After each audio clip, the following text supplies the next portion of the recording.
The Force screamed a warning half a heartbeat before the Emperor's lightning tore through the throne room. Galen Marek, Starkiller, as Vader had named him, had felt the betrayal coming like a disturbance in a calm ocean, and this time he was ready. His lightsabers ignited in a blur of crimson and blue, crossed before him as the crackling energy met his blades and scattered into harmless arcs across the polished floor. "Impressive," Palpatine hissed, his yellowed eyes narrowing beneath his hood. "Lord Vader trained you better than I anticipated." Starkiller didn't respond. Words were wasted on the Sith Lord who had orchestrated this entire charade, the secret apprentice, the mission to unite Vader's enemies, the promise of overthrowing the Master.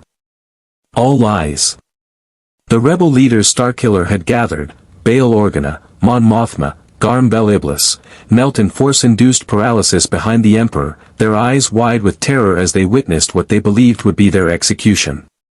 But Galen Marek had learned something during his hunt for these rebels, something Vader had never intended him to discover. He had touched the light side of the Force, felt its pull, and understood for the first time that power without purpose was simply tyranny wearing a different mask. The Emperor wanted him to kill these people, to prove his loyalty, to cement his place as a true Sith. Instead, Starkiller reached deeper into the Force than he ever had before, feeling it surge through every cell of his body like liquid fire. "No," Starkiller said simply. The word hung in the air for a moment before he moved. Force lightning erupted from his fingertips, not the wild, undisciplined rage of a dark side acolyte, but controlled devastation born from years of Vader's brutal training. The energy slammed into Palpatine's own attack, and for 3 heartbeats, blue-white death crackled between them, neither giving ground. Then Starkiller pushed, channeling every ounce of his considerable power into a force repulse that sent the Emperor staggering backward, his concentration broken. The rebel leaders gasped as the invisible grip released them. Starkiller didn't look back. "Run! Get to your ship, now!" Palpatine's laughter filled the throne room, cold and ancient. "You cannot save them, boy. You cannot even save yourself. Watch me." Starkiller threw himself forward, lightsabers singing through the air in a deadly dance. The Emperor met him with his own crimson blade, and the Force itself seemed to shake from the collision of their powers. Behind them, he sensed rather than saw the rebel leaders stumbling toward the exit, Bail Organa half carrying an injured Mon Mothma. Good. They needed to survive this. The galaxy needed them to survive this. Because Galen Marek had made his choice. Not as Vader's apprentice. Not as the Emperor's puppet. But as something new, something that terrified him almost as much as it filled him with purpose. He would be the weapon the rebellion desperately needed, the Force user who could stand against Vader and the Emperor's dark reign. But first, he had to survive the next 60 seconds. The Emperor's blade scraped along his guard, and Starkiller felt the dark side pressing against his mind like a physical weight, probing for weakness, for fear, for any crack in his resolve. He'd spent his entire life channeling rage and hatred into power. Now he drew on something else, not peace, not serenity like a Jedi would, but determination. Purpose.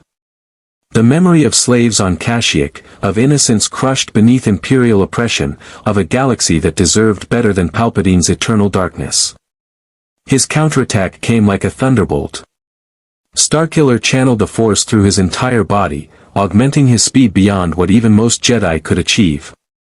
His blades became a whirlwind of light and energy, each strike calculated to press the Emperor back, to create space, to buy seconds. Palpatine's expression shifted from amusement to something harder, more focused. The old Sith Lord had expected an apprentice, a student still shackled by Vader's teachings.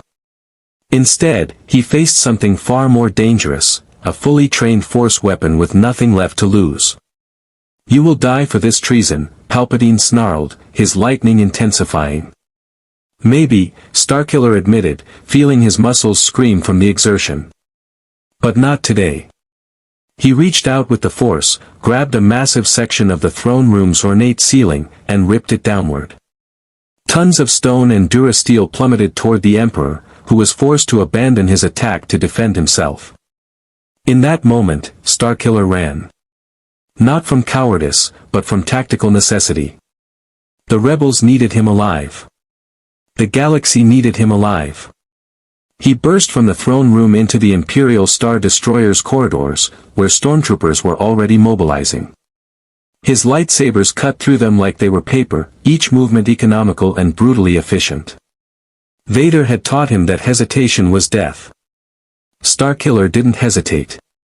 The rebel ship, the Rogue Shadow, his own vessel that had carried the soon-to-be Alliance leaders here, sat in the hangar bay surrounded by TIE fighters and armed troops.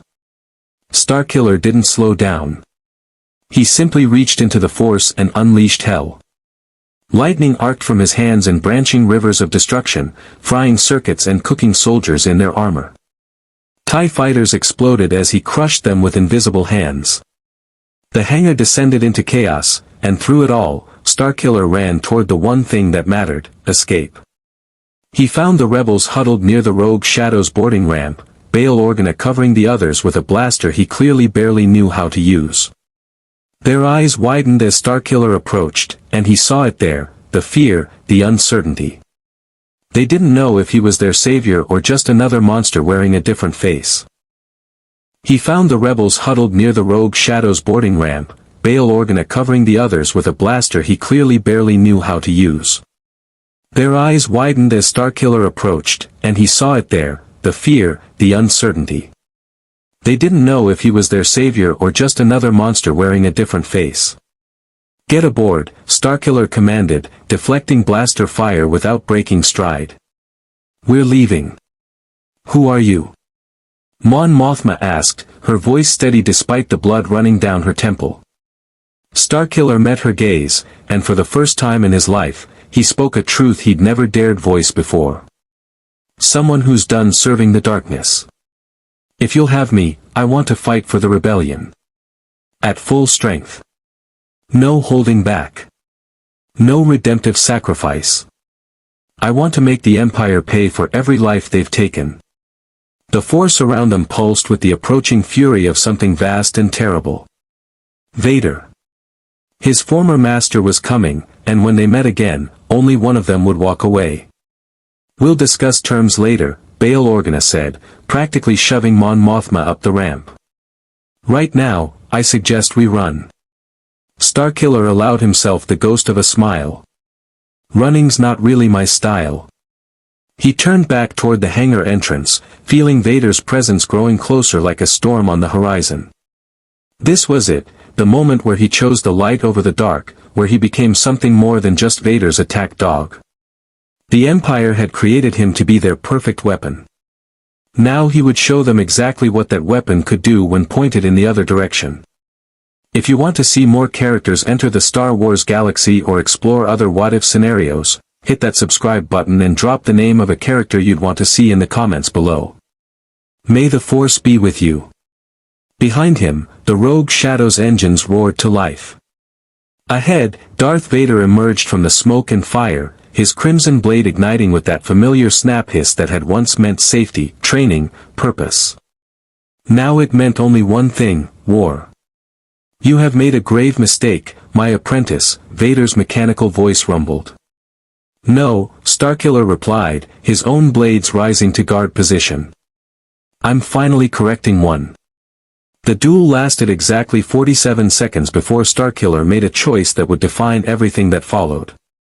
Vader's first strike came with the weight of a collapsing star, the kind of overwhelming power that had crushed countless Jedi during Order 66. Starkiller met it blade to blade, the impact sending shockwaves through the hangar that shattered viewport glass and buckled durasteel plating. They had sparred thousands of times, master and student, and Vader knew every technique Starkiller possessed. But Starkiller also knew Vader. He knew the slight delay in the Dark Lord's left side attacks, the result of older injuries beneath the armor. He knew Vader's preference for overwhelming power over finesse, the way he used the Force like a bludgeon rather than a scalpel. And most importantly, Starkiller knew that Vader's rage made him predictable. The difference was that this time, Galen Marek wasn't fighting to prove himself worthy of his master's approval. He was fighting to survive. Their blades clashed 3 more times, each impact sending sparks cascading across the hangar deck. Stormtroopers had stopped shooting, recognizing that any blaster fire would simply be deflected into their own ranks. Instead, they watched as 2 of the Empire's most powerful Force users tried to kill each other with a fury that made the air itself seem to vibrate. "You were nothing when I found you," Vader intoned, his blade sweeping in a horizontal arc that would have bisected Starkiller if he hadn't backflipped over it. A child playing with powers he could not comprehend. "I made you what you are." "You made me a slave," Starkiller shot back, landing in a crouch and immediately launching himself forward in a spinning attack that forced Vader to give ground. "You made me a weapon. But you never made me yours." He could feel the Rogue Shadow's engines building toward takeoff behind him, could sense the rebel leader's anxiety bleeding into the Force like a wound. They needed time. Starkiller had perhaps 30 seconds before Vader would simply use the Force to tear the ship apart before it could launch. Everything depended on what happened in the next half-minute. Vader's next attack came not with his blade but with the Force itself. Invisible pressure slammed into Starkiller's chest like a charging bandit, sending him skidding backward across the deck. Before he could recover, machinery and debris began flying toward him from every direction, a telekinetic storm designed to overwhelm his defenses. It was one of Vader's favorite techniques, one Starkiller had experienced countless times in training. Which meant he knew exactly how to counter it. Instead of defending, Starkiller embraced the attack. He reached out with the Force and grabbed everything Vader was throwing at him, cargo containers, TIE fighter components, even a hapless astromech droid, and redirected the entire mass not at Vader, but at the hangar's blast doors. The impact was catastrophic. Tons of debris smashed into the reinforced entrance, creating a temporary barrier between them and the rest of the Star Destroyer. It wouldn't hold for long, but it didn't need to. "Impressive," Vader acknowledged, his mechanical breathing filling the sudden silence. "But ultimately futile. You cannot escape me. You cannot escape what you are. Watch me." Starkiller didn't attack. Instead, he reached deeper into the Force than ever before, feeling for the massive power generators that fed the Star Destroyer's systems. He'd spent years aboard Imperial vessels, had studied their schematics during his missions. He knew their weaknesses. With a focused burst of Force energy, he overloaded 3 generators simultaneously. The lights died. Emergency systems kicked in, bathing everything in red. And most importantly, the tractor beam projectors flickered offline for exactly 8 seconds. It was enough. The Rogue Shadow's engines screamed as the ship rocketed out of the hangar, its pilot, Proxy, his droid companion, executing an escape vector that would have been suicidal without those precious seconds of freedom. Starkiller felt the ship clear the destroyer's mass shadow, felt it preparing to jump to hyperspace, and knew the rebels were safe. Now came the hard part, his own escape. Vader moved like liquid shadow, closing the distance between them with terrifying speed. His blade came down in an overhead strike that Starkiller barely parried, the impact driving him to one knee. The Dark Lord's presence in the Force was overwhelming, a black hole of rage and dark purpose that threatened to swallow everything around it. "You choose death, then," Vader said, raising his blade for the killing strike. "No," Starkiller replied, and smiled. "I choose life." He'd been charging a Force repulse for the last 10 seconds, channeling every scrap of power he could muster into a single devastating burst. When he released it, the explosion of kinetic energy was strong enough to send Vader flying backward into the pile of debris blocking the hangar doors. Starkiller didn't wait to see if his former master would recover. He ran toward the nearest TIE fighter, using the Force to rip open its cockpit hatch before the pilot could react. The man barely had time to scream before Starkiller yanked him out telekinetically and threw himself into the pilot's seat. He'd flown TIE fighters before, Vader had insisted he master every aspect of Imperial military doctrine. The engines ignited with their characteristic shriek, and Starkiller pushed the throttle to maximum before the cockpit hatch had even fully sealed. Behind him, he felt Vader rise from the debris like an awakening monster. Felt the Dark Lord reach out with the Force, trying to grab the TIE fighter and crush it like a tin can. But Starkiller was already moving, already executing a spinning barrel roll that took him through the magnetic containment field and out into open space. Vader's telekinetic grip scraped along the TIE's hull like claws on durasteel but couldn't quite catch hold. The Star Destroyer's turbolaser batteries opened fire immediately, filling space with emerald death. Starkiller threw the TIE fighter into a series of evasive maneuvers that pushed both the ship and his own body to their limits. G-forces that would have killed a normal pilot barely registered, the Force flowed through him, augmenting his reflexes, allowing him to see the pattern in the chaos. He wasn't just dodging, he was dancing. A squadron of TIE fighters launched in pursuit, their pilots screaming coordinates and targeting data across the comm channels. Starkiller didn't bother with weapons. Instead, he reached out with the Force and simply crushed 3 of them like empty cans, sending the others scattering in panic. The remaining pilot's fear tasted like copper in the Force, bitter and sharp. Then he felt it, a presence in the Force that was simultaneously familiar and alien. The rogue shadow had held position just outside the Star Destroyer's weapons range, waiting for him. Waiting to see if he would survive.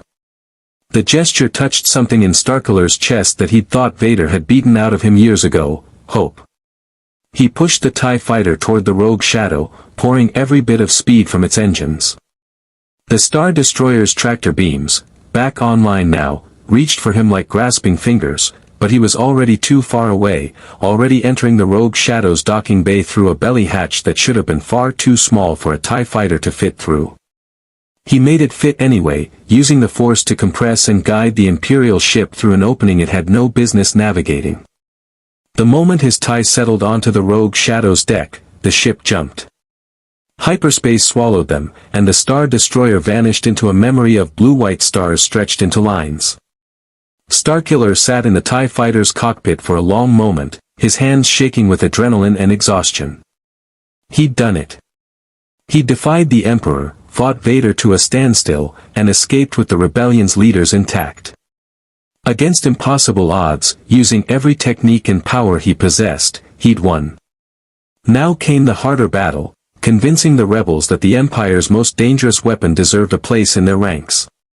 The Rogue Shadow's conference room felt smaller than it had any right to be, especially with 6 pairs of eyes studying Starkiller like he was a thermal detonator with a faulty timer.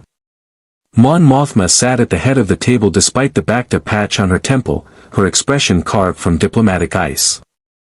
Bail Organa stood behind her, one hand resting on his blaster, not pointing it at Starkiller, but not exactly relaxed either. Garm Bel Iblis leaned against the wall with his arms crossed, his scarred face unreadable. The other 3 were Senators Starkiller had gathered on Vader's orders, Fong Zar, a cautious man from CERN Prime, Tertaniel, whose idealism hadn't yet been beaten out of her by Imperial reality, and Ram Koda, the Jedi general who'd somehow survived Order 66 through sheer stubbornness and skill. Koda's blind eyes seemed to stare directly through Starkiller's skull, reading something in the Force that made the old Jedi's jaw tighten. So, Mon Mothma said, her voice carrying the weight of exhausted authority.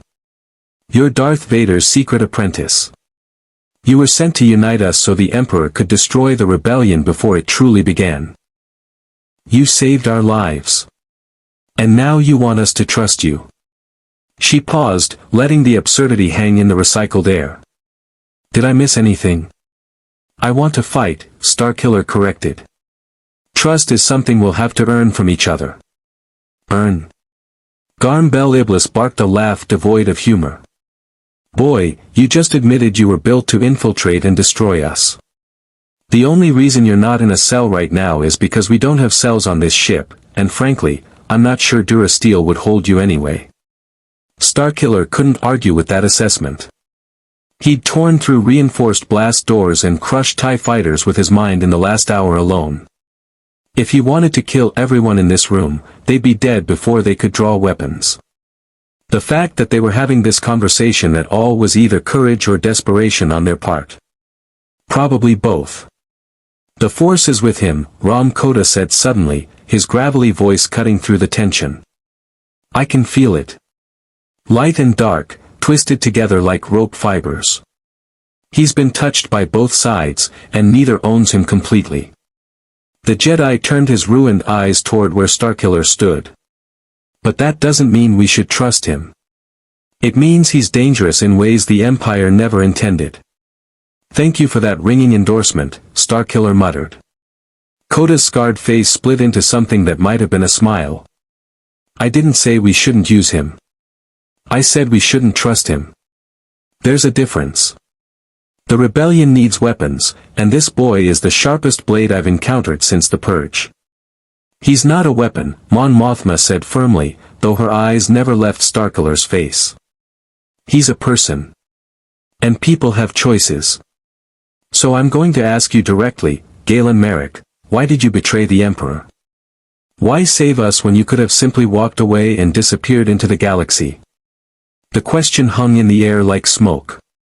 Starkiller felt their attention focus on him, felt the weight of this moment crystallizing into something that would define his future. He could lie. He was trained in deception, had fooled Imperial officers and crime lords and even other Force users. But something about Mon Mothma's direct gaze made falsehood feel like cowardice.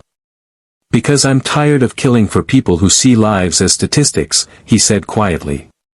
Vader trained me to be his weapon against the Emperor. The Emperor wanted me to be his weapon against Vader. Neither of them ever asked what I wanted. Neither of them cared about the slaves on Kashyyyk or the families on Kalos or any of the thousands of beings crushed under Imperial oppression. He met Mon Mothma's eyes. You're trying to build something better than endless tyranny. That's worth fighting for. That's worth risking everything for. Pretty words, Bail Organa said. But words don't prove intentions. The Empire is hunting us right now because of your actions. We've lost our safe haven, exposed our location, and painted targets on our backs.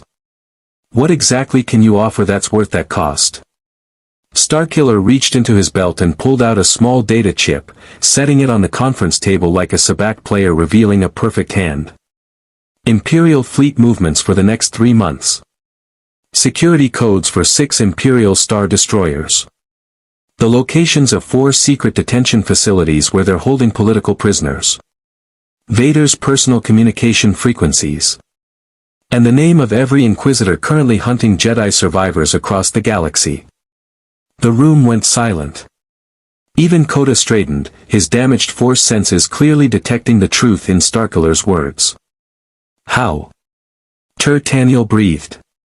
I was Vader's apprentice for 15 years, Starkiller said simply.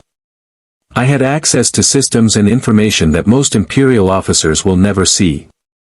I memorized everything I could before the Emperor's betrayal because I knew, somewhere deep down, that I'd eventually need leverage. He gestured at the chip. That's 3 years of intelligence gathering.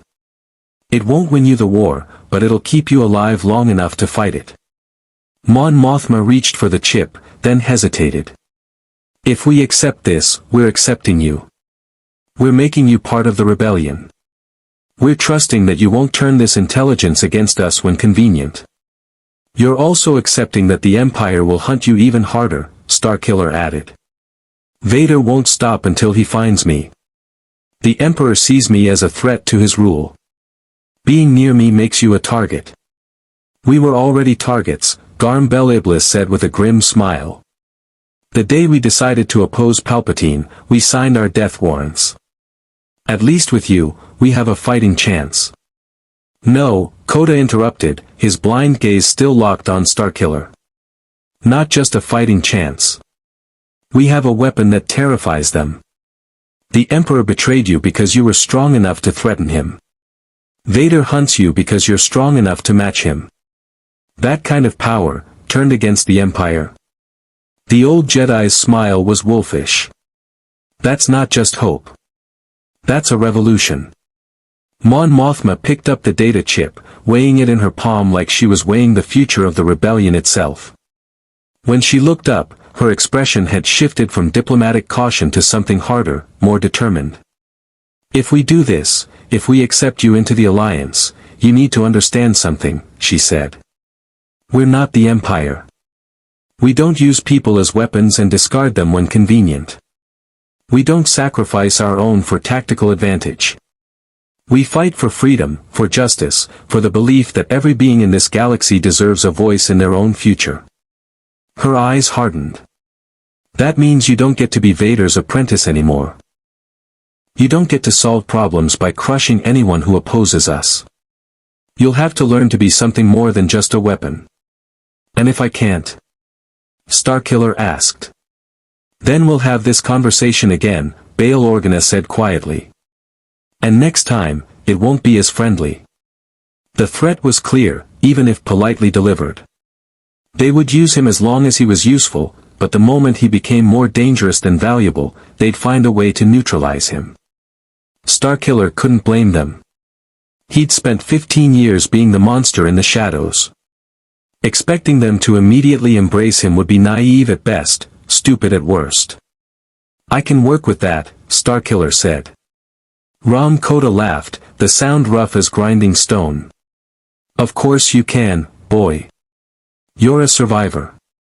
Vader taught you that much, at least. He pushed off from the wall, moving with surprising grace for a blind man. But survival's not enough anymore. If you're going to fight with us, you need to learn what you're fighting for. Not against the Empire, any fool with a blaster can do that. You need to understand what the rebellion actually stands for, or you're just trading one master for another. Then teach me, Starkiller said simply. The old Jedi tilted his head, considering. Dangerous words, apprentice. Teaching means trust. Trust means vulnerability. Are you ready for that? Starkiller thought about Vader's training, the pain, the brutality, the constant tests designed to break him and rebuild him into a perfect weapon. He thought about the Emperor's betrayal, the casual dismissal of his value once he'd served his purpose. And he thought about the choice he'd made in that throne room, the moment when he decided that power without purpose was just another form of slavery. Yes, he said. I'm ready. Mon Mothma stood, the data chip clutched in her hand like a promise. Then welcome to the rebellion, Galen Marek. May the Force be with us all, because we're going to need it. Outside the conference room's viewport, hyperspace continued its endless blue-white stream, carrying them toward an uncertain future. Somewhere behind them, the Empire was mobilizing. Vader was hunting. The Emperor was plotting. But for the first time in his life, Starkiller wasn't running from the darkness or embracing it. He was choosing to fight for something that mattered. The rebellion's hidden base on Dantooine looked nothing like the Imperial installation Starkiller had grown accustomed to. Instead of sterile corridors and precisely arranged equipment, he found prefabricated structures half buried in prairie grass, camouflage netting draped over everything that might reflect sunlight, and a command center that ran on jury-rigged systems held together by desperation and stubborn ingenuity. It was chaotic, inefficient, and somehow more real than anything he'd experienced aboard Star Destroyers. It had been 3 weeks since Mon Mothma accepted him into the Alliance. 3 weeks of suspicious glances, whispered conversations that stopped when he entered rooms, and the constant awareness that half the rebels wanted him gone and the other half wanted to use him like a thermal detonator with legs. He couldn't blame them. Trust wasn't given freely in a rebellion, it was earned in blood and sacrifice, and he hadn't bled for them yet. Not the way they needed him to. Ram Koda found him in the training yard behind the main compound, practicing forms against a dueling droid that Proxy had configured to Vader's fighting style. The mechanical approximation wasn't perfect, nothing could truly replicate the Dark Lord's overwhelming presence in the Force, but it was close enough to keep Starkiller sharp. His lightsabers sang through the afternoon air, blue and green blades weaving patterns of light that would have been beautiful if they weren't so deadly. You're holding back, Koda observed, settling onto a supply crate with the casual grace of someone who'd spent decades in combat zones. Every strike is controlled, measured. Efficient. That's Vader's teaching. Starkiller didn't break his rhythm, flowing through a sequence that ended with the droid's head separated from its body. Efficiency keeps you alive. Efficiency makes you predictable. Koda's ruined eyes tracked Starkiller's movements through the Force, seeing what physical sight never could. Vader taught you to be a weapon. Weapons don't improvise, don't adapt beyond their programming. They simply execute their function and wait for the next command. And what would you teach me? Starkiller deactivated his lightsabers, turning to face the old Jedi. The Jedi Code? Peace is a lie, passion gives strength. Wait, that's the Sith version. Hard to keep them straight when you've been taught both as interchangeable tools. Koda's scarred face split into a grin. Good. Self-awareness is the first step. Most beings go their whole lives never questioning what they've been taught. The fact that you recognize the contradictions means there's hope for you yet. Hope doesn't win wars. No, Koda agreed. But it's what keeps soldiers fighting when wars turn ugly. It's what separates freedom fighters from terrorists, rebels from anarchists. The Empire has power, resources, and an entire galaxy's infrastructure. We have hope, and beings willing to die for it. You need to understand that if you're going to lead. Starkiller frowned. I'm not a leader. I'm a weapon that happens to be pointed at the Empire right now. You think Mon Mothma brought you here just to be a weapon? Koda laughed, rough and genuine. Boy, you've got tactical intelligence from inside Vader's inner circle, combat abilities that terrify Imperial officers, and force powers strong enough to stand against Sith Lords. The moment you joined us, you became a symbol. Beings across the galaxy will hear that Vader's own apprentice turned against the Empire. That's not just intelligence value, that's propaganda gold. The thought made something cold settle in Starkiller's stomach. He'd spent his entire life being used, by Vader, by the Emperor, by the mission parameters that defined his existence. The idea that the rebellion might also see him as a tool, just a different kind of tool, felt like betrayal even though he'd barely begun to trust them. Koda must have sensed his emotional shift because the old Jedi's expression softened slightly. The difference is choice, apprentice. Vader used you without your consent. We're asking you to choose what you want to be. Weapon, symbol, soldier, leader, or something else entirely. That's freedom. It's messy, complicated, and terrifying, but it's yours. Before Starkiller could respond, an alarm shrieked across the base. Not the general alert for incoming ships, this was the combat klaxon, the sound that meant the Empire had found them. His hand dropped to his lightsaber hilts instinctively, every muscle tensing for battle. Koda was already moving toward the command center, his connection to the Force guiding him through terrain he'd never seen. Starkiller followed, reaching out with his own senses.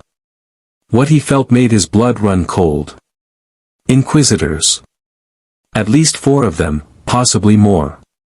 Their presence in the Force was like infected wounds, corrupted Jedi, twisted by Vader's training and the Emperor's malice into something that existed solely to hunt and kill Force users.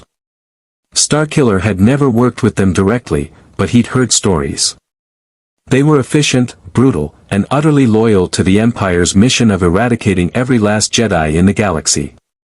They were also here for him. The command center was controlled chaos when they arrived. Rebel technicians scrambled to track the incoming ships, a single Imperial shuttle supported by 4 TIE fighters, small enough to slip past their early warning systems but large enough to carry a strike team. Mon Mothma stood at the center of the storm, calling out orders with the calm authority of someone who'd faced death before and refused to blink. Evacuation protocol, she commanded. Priority personnel to the transport ships. Combat teams establish defensive perimeter. Get those families to the shelters, now. They're not here for the base, Starkiller said, his voice cutting through the noise. They're here for me. Every eye in the command center turned toward him. Mon Mothma's expression didn't change, but he saw the calculation in her eyes. She was weighing options, considering whether surrendering him would buy the rebellion time to evacuate. It was the logical choice, the tactical choice. The choice a good leader would make when protecting hundreds of lives against one. No, Koda said flatly, before Mon Mothma could speak. We don't trade our people. Not to the Empire, not to anyone. That's what separates us from them. General Coda is right, Bail Organa added, though his hand rested on his blaster. But we also can't let the Inquisitors tear through this base hunting for one person. We need a solution that doesn't end with mass casualties. Starkiller felt the weight of their stares, felt the fear and uncertainty bleeding into the Force from every rebel in the room. They were right to be afraid. The Inquisitors were trained killers, and if they got into close quarters with civilians, the bloodbath would be catastrophic. He'd seen what corrupted Force users could do when unleashed on defenseless targets. "I'll meet them," Starkiller said. "Out in the open, away from the base. Draw them off and end this quickly." "That's suicide," a rebel officer protested. "For Inquisitors against one target, no matter how skilled." "I'm not one target," Starkiller interrupted. "I'm Vader's apprentice. I've been trained to fight multiple Force users simultaneously since I was a child. The Inquisitors are formidable, but they're not Sith Lords. They're not even close." He met Mon Mothma's gaze directly. "Let me handle this. It's what I do." The unspoken words hung between them, "It's what I'm for." Mon Mothma studied him for a long moment, and Starkiller saw the calculation shift behind her eyes. Not cold tactical assessment now, but something more complex, recognition that accepting his offer meant accepting what he was, what Vader had made him into. It meant using him as a weapon while simultaneously trying to convince him he was something more. It meant hypocrisy, and they both knew it. "Go," Mon Mothma said finally. "But you're not going alone. General Coda will provide support from distance. We'll have extraction ready if things go wrong." "When things go wrong," Coda corrected with a grim smile.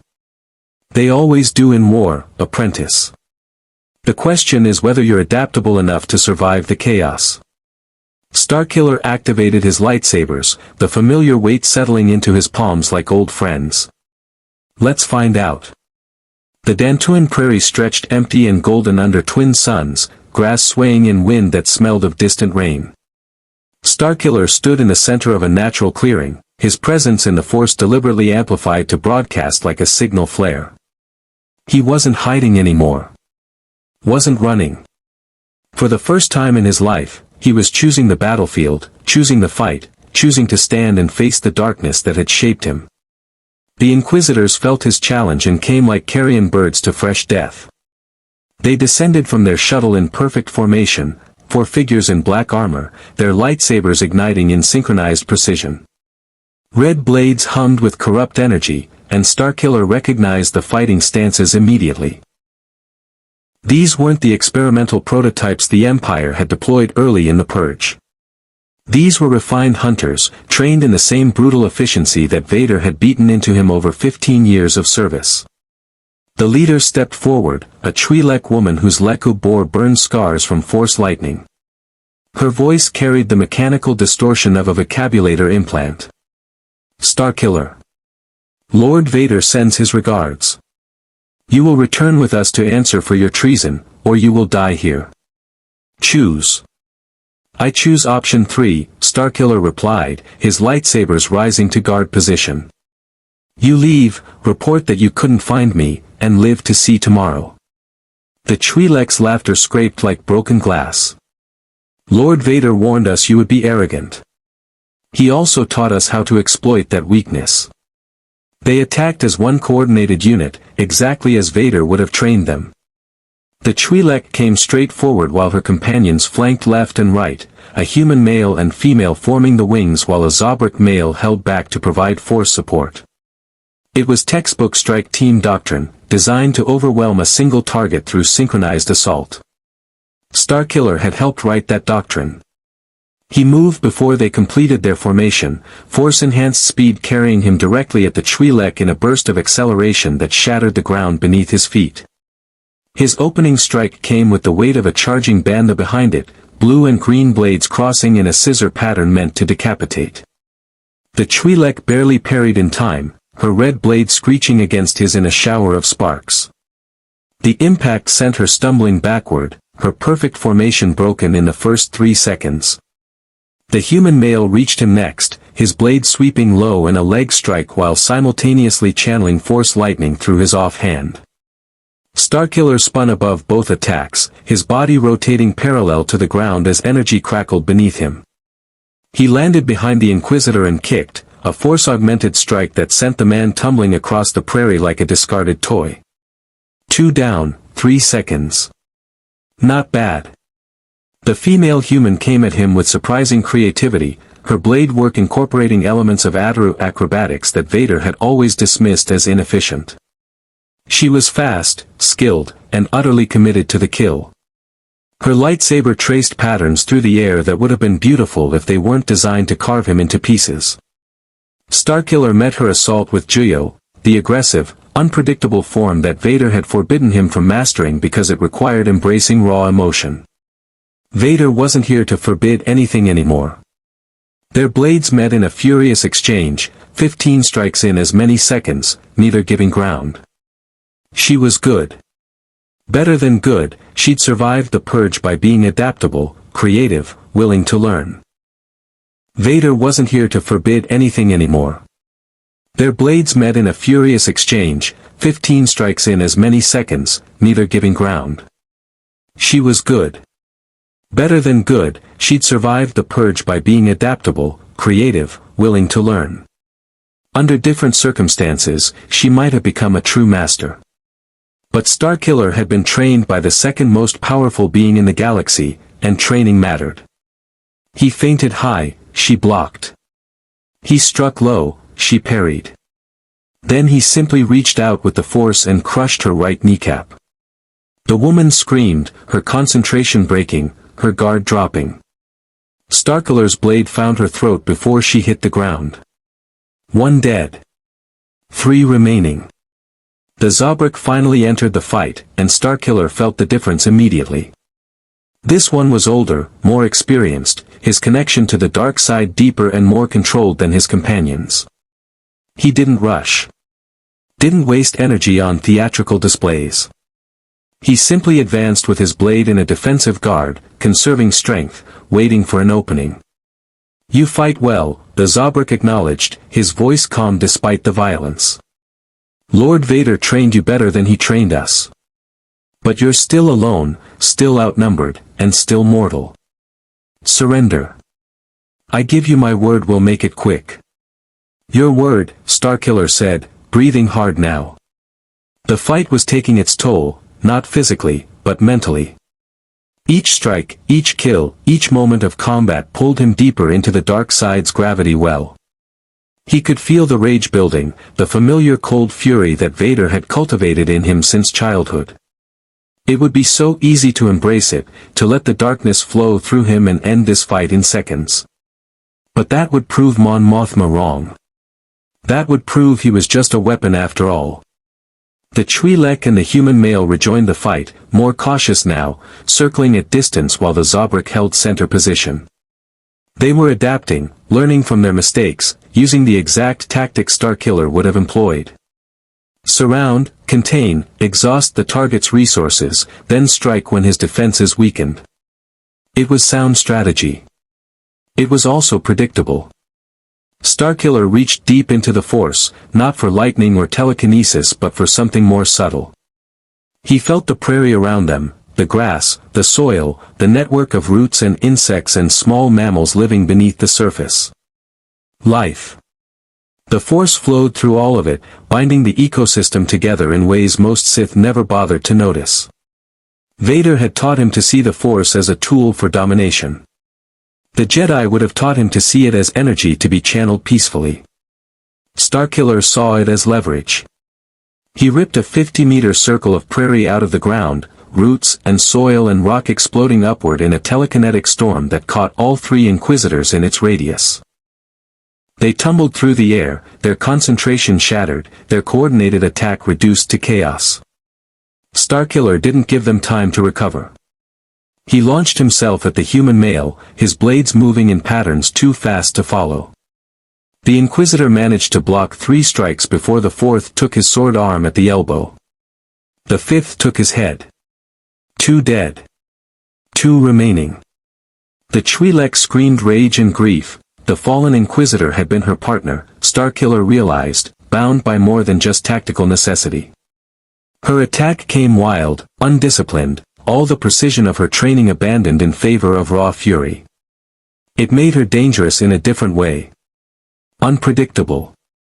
Desperate beings did desperate things, and desperate force users were often the most lethal. Her blade carved through his defense, the tip scoring a burning line across his left shoulder.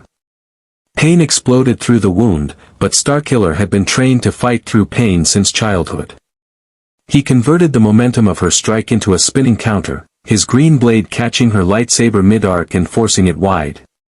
His blue blade found the opening, punching through her chest armor and into her heart. 3 dead. 1 remaining. The Zabrak stood 20 meters away, his lightsaber held in a defensive guard, his expression unreadable behind his vocoder mask. He made no move to attack, no move to flee. Simply stood there, watching as Starkiller caught his breath, as the adrenaline and dark side energy slowly drained from his system. Impressive, the Zabrak said finally. Lord Vader was right to fear you. He doesn't fear me, Starkiller replied, though he wasn't entirely sure that was true anymore. He wants to reclaim his property. No, the Zabrak deactivated his lightsaber, the gesture so unexpected that Starkiller almost attacked on instinct. He wants to kill you. There's a difference. You're proof that his training methods can create something beyond his control. You're evidence that weapons have agency, that slaves can choose freedom. The Empire can't allow that truth to spread. Starkiller kept his blades active, suspicious. And you're just going to let me go? Report back to Vader that his apprentice was too strong. I'm going to do what you should have done years ago, the Zabrak said quietly. He pulled off his mask, revealing a weathered face marked by decades of violence and a lifetime of regret. I'm going to choose. Lord Vader will kill me for failing this mission. The Emperor will probably torture me first, just to make an example. But at least I'll die having made one decision that was truly mine. He ignited his lightsaber again, but this time he didn't point it at Starkiller. He held it to his own throat, the blade's heat making his skin blister. Wait, Starkiller started forward. Tell the rebellion, the Zabrak interrupted, that not all of us chose this darkness willingly. Some of us were made into weapons, just like you. But unlike you, we never found the strength to break free. His eyes met Starkiller's one last time. Make it count. Make our deaths mean something. The lightsaber completed its arc before Starkiller could reach him. 4 dead. Mission complete. Starkiller stood alone in the ruined prairie, surrounded by bodies and scorched earth, and felt something crack inside his chest. These Inquisitors had been victims, just like him. Tools shaped by Vader and the Emperor, given purpose through violence, stripped of choice until they'd forgotten what freedom even meant. He'd killed them because they'd given him no alternative. But their blood was on his hands now, and no amount of tactical justification would wash it clean.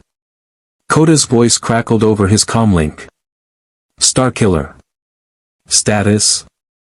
Threat eliminated, he replied, his voice hollow. 4 Inquisitors down. No rebel casualties. Good work. Return to base for debrief. Starkiller looked down at the Zabrak's corpse, at the expression of peaceful resignation frozen on the dead Inquisitor's face. Good work. Mission accomplished. The weapon had functioned exactly as intended. He wondered if Mon Mothma would still insist he was more than a weapon after seeing the carnage he'd left behind. The briefing room fell silent as Starkiller finished his report. Mon Mothma's expression remained carefully neutral, but he saw the flicker of something behind her eyes, not quite horror, not quite approval. Recognition, perhaps, of what they'd unleashed by accepting him into their ranks.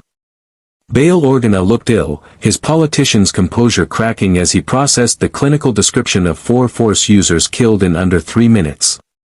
Only Koda seemed unsurprised, his scarred face set in grim satisfaction. For Inquisitors, Garm Beliblis repeated slowly, like he was testing the weight of the words. In 3 minutes. With no support beyond General Coda providing overwatch from 2 kilometers out. He looked at Starkiller with something approaching awe. The Empire sends these hunters after Jedi survivors across the galaxy. Their death sentences with lightsabers. And you just eliminated them. Like they were nothing. They weren't nothing, Starkiller said quietly. They were victims. Jedi who survived Order 66, probably. Captured, broken, rebuilt into weapons. Just like me. He met Mon Mothma's gaze directly. You asked me once what I wanted to be. I still don't have an answer. But I know what I don't want to be, the monster that Vader designed. Yet you killed 4 beings today, a voice said from the doorway. Princess Leia Organa stepped into the briefing room, 16 years old and carrying herself with authority that made her seem decades older. Starkiller had only met her once, briefly, when they'd first arrived at the Dantooine base. Now she studied him with the same analytical intensity as her adoptive father, but without the political caution. You killed them efficiently, brutally, and apparently without hesitation. How is that different from being Vader's weapon? Bail Organa started to object, but Leia silenced him with a gesture. The girl, no, the woman, Starkiller corrected himself, deserved better than dismissal. Her question was valid, even if it cut like a viperblade. The difference, Starkiller said carefully, is choice. Vader would have killed them because they failed him, because they represented weakness, because their deaths served his purposes. I killed them because they gave me no alternative, and because letting them live would have meant rebel deaths. He paused, weighing his next words. I don't expect you to approve.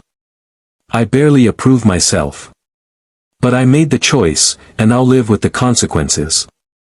Noble words, Leia said, her tone sharp enough to cut dura steel. But the question remains, how long before the weapon decides it knows better than the people it serves? How long before you decide that rebel tactics are too slow, too cautious, too unwilling to do what's necessary? She stepped closer, fearless despite being outmatched in every measurable way. How long before you become exactly what Vader wanted you to be? The room held its breath. Starkiller felt the force swirling with tension, felt everyone waiting to see how he'd respond to being challenged by someone barely old enough to serve in active combat. He could crush her objections with raw intimidation, could pull rank based on his combat record, could simply walk away and let them debate his nature without him.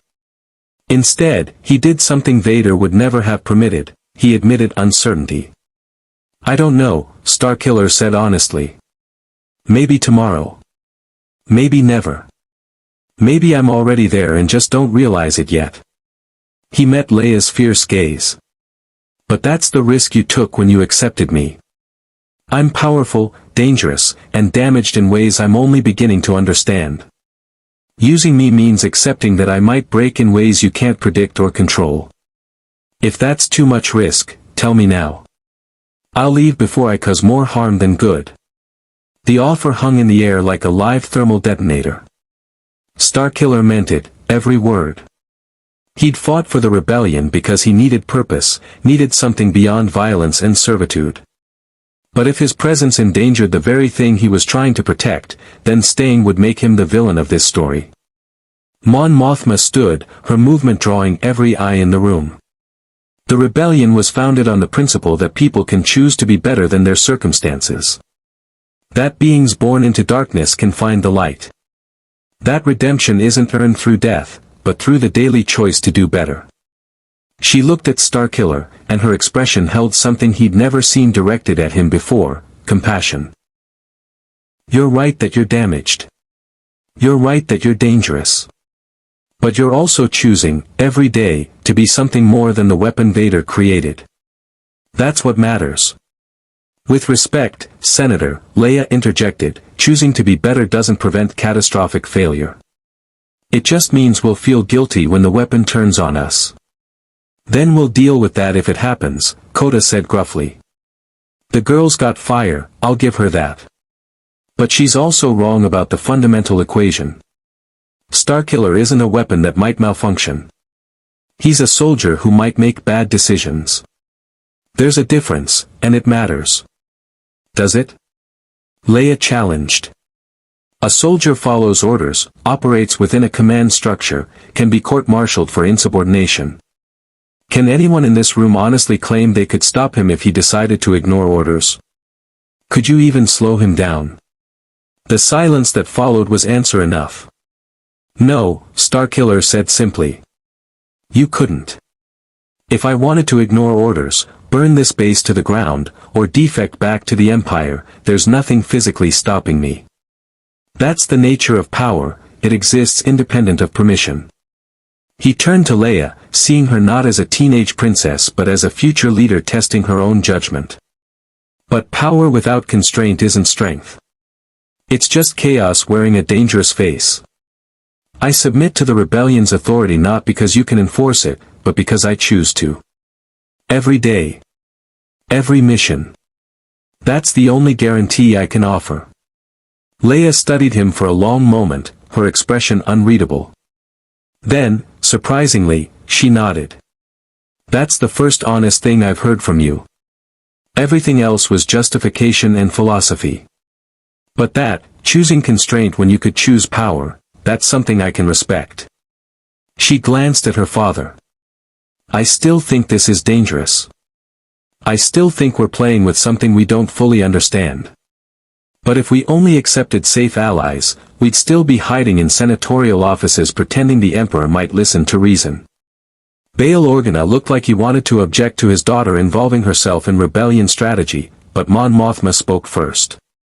Princess Leia raises valid concerns that we'd be foolish to ignore. But she's also right that safety was never an option for us. The moment we opposed Palpatine, we chose danger. She turned back to Starkiller. The Inquisitors you killed today, their deaths will have consequences. Vader will escalate. The Emperor will take your defection personally. We need to be ready for what comes next. What comes next, Starkiller said quietly, is Vader himself.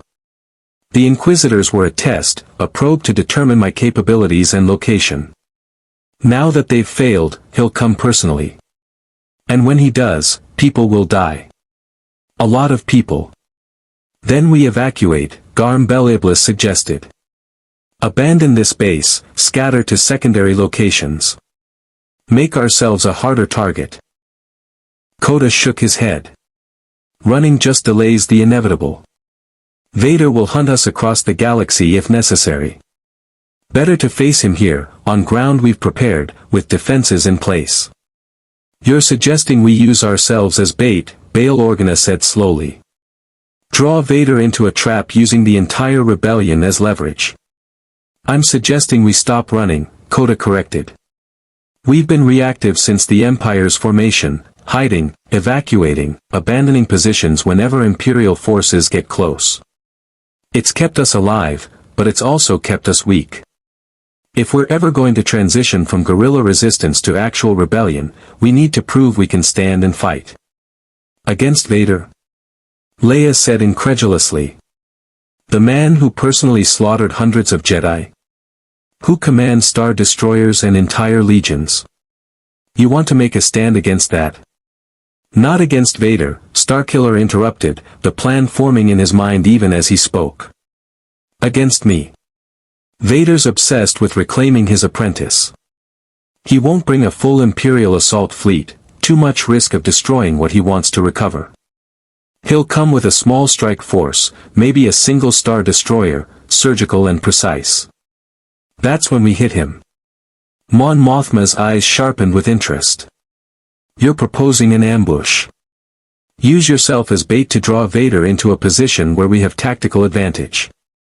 More than that, Starkiller said, the pieces falling into place. I'm proposing we hurt him. Really hurt him. Not just survive his attack, but make him bleed. Show the galaxy that Vader isn't invincible, that the Empire's enforcer can be challenged. He felt the force swirling around the concept, possibilities branching like lightning through storm clouds. We make Vader's hunt for me so costly that continuing it becomes strategically unsound. Force him to choose between his vendetta and imperial objectives. Or, Leia said quietly, we provoke him into glassing this entire planet from orbit and killing everyone on it. That's a risk, Starkiller admitted. A significant one. But the alternative is running forever, letting the Empire dictate our movements, never ceasing initiative. At some point, the rebellion has to stop being victims and start being warriors. The room fell into contemplative silence, each person weighing the proposal against their own risk tolerance and strategic vision. Starkiller watched them debate through gestures and meaningful glances, watched them make the calculation that leaders made throughout history: how many lives was victory worth? Finally, Mon Mothma spoke. We'll prepare defensive positions and evacuation routes. If Vader comes, we'll give him the fight he's looking for. But, she added firmly, we do this smart. No unnecessary casualties. No heroic last stands. We hurt him if we can, but survival remains the primary objective. Agreed, Coda said, though his tone suggested he'd prefer the heroic last stand option. Starkiller nodded, feeling the weight of what they'd just committed to settling onto his shoulders. Somewhere in the galaxy, Vader was already moving, already plotting, already bringing the Empire's full wrath toward this small base on an insignificant agricultural world. Good. Let him come. Let the Master face what his weapon had become when given the choice to aim itself. Vader arrived on the 13th day. Starkiller felt his former master's presence in the Force long before the Star Destroyer dropped out of hyperspace, a suffocating weight that pressed against reality itself, a black hole of rage and purpose that made the very air taste of ash and ozone. He'd been meditating on the command center's roof when the sensation hit, and for a moment, he was 8 years old again, standing in the ruins of his father's corpse while a dark figure in a mask offered power in exchange for servitude. He was not that child anymore. Incoming Imperial vessel, the sensors officer's voice crackled over the base-wide comm, single-star destroyer, executor class. She's holding position at high orbit. No launch signatures yet, but, wait. Single Lambda-class shuttle departing the main vessel. ETA to base, 7 minutes. 7 minutes. Vader wasn't bothering with subtlety or overwhelming force. He was coming personally, just as Starkiller had predicted. The question was what he'd brought with him, and what he was willing to sacrifice to reclaim his wayward apprentice. Starkiller dropped from the roof, using the Force to cushion his landing in the command center's courtyard. Rebels scrambled to defensive positions, checking weapons and donning armor with the practiced efficiency of beings who drilled this scenario 100 times. Coda stood near the main entrance, his militia soldiers, hardened veterans who'd followed the blind Jedi through a dozen campaigns, forming a defensive perimeter that would make any assault costly. Mon Mothma emerged from the command bunker, her diplomatic robes replaced by practical combat gear that looked foreign on her refined frame. He's really coming alone. He's never alone, Starkiller said. The Force is with him. The dark side flows through him like a river through a canyon. And he's confident, arrogantly so, that nothing we can field will slow him down. He met her gaze. He's probably right. Then why are we still here? Leia demanded, appearing at her father's side despite Bail Organa's obvious displeasure at her presence. If Vader's unstoppable, this is suicide. He's not unstoppable, Starkiller corrected. He's just very, very difficult to stop. There's a difference. He activated his lightsabers, the familiar weight settling into his palms like old friends preparing for war. I've fought him dozens of times in training. I know his patterns, his preferences, his weaknesses. He knows mine, too, which makes this interesting. Interesting, Leia repeated flatly. We're about to face the Empire's most feared enforcer and you call it interesting. Starkiller allowed himself a grim smile. Would you prefer catastrophic or apocalyptic? Because those work too. The shuttle touched down in the clearing where Starkiller had killed the Inquisitors 2 weeks prior. The boarding ramp descended with hydraulic precision, and Darth Vader emerged like an avatar of inevitable death. His armor gleamed black under Dantooine's twin suns, his cape flowed behind him despite the absence of wind, and his presence in the Force crashed against Starkiller's senses like a tidal wave against a seawall. Behind Vader came 20 stormtroopers in crimson armor, not the standard white units but the elite royal guards, beings trained to fight alongside Sith Lords and survive the experience. They spread into formation with military precision, establishing a perimeter that put the rebel base within their firing solution. Vader's mechanical breathing filled the prairie like the heartbeat of some vast, dying machine. "Starkiller," the Dark Lord's voice rumbled across the distance. "You have defied your Emperor. You have betrayed your master. You have forsaken your training and purpose. For these crimes, there is only one punishment." "I know," Starkiller called back. "You're going to give me a stern lecture about disappointment and the importance of following orders." He started walking toward Vader, each step deliberate, his lightsabers held in a casual guard that promised violence. "I spent 15 years listening to your lessons about power and domination and the strength of the dark side. You know what I learned? That you're a slave just like I was. The Emperor owns you completely, and you don't even realize it." Vader's breathing hitched, the only sign that Starkiller's words had struck home. "You understand nothing. The power I possess is borrowed," Starkiller interrupted. "Granted by Palpatine, maintained by Palpatine, and revocable by Palpatine whenever it suits him. You're not the Emperor's right hand. You're his attack dog, and he keeps you on a very short leash."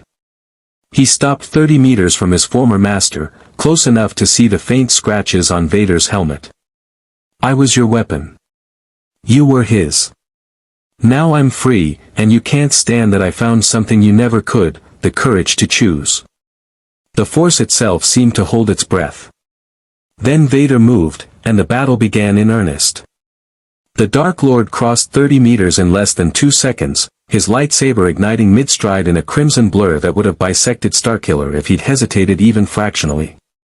But Starkiller had trained for this moment his entire life, had felt this attack coming through the Force before Vader's muscles even contracted. His own blades rose to meet the strike, blue and green plasma screaming against red, the impact sending a shockwave through the ground that cracked stone and sent grass rippling outward in concentric circles. They were both moving at speeds that made them appear as blurs to normal vision, their blades weaving patterns of death so complex that predicting the next strike became impossible. Vader fought with his characteristic overwhelming power, each attack designed to smash through defenses through sheer kinetic force.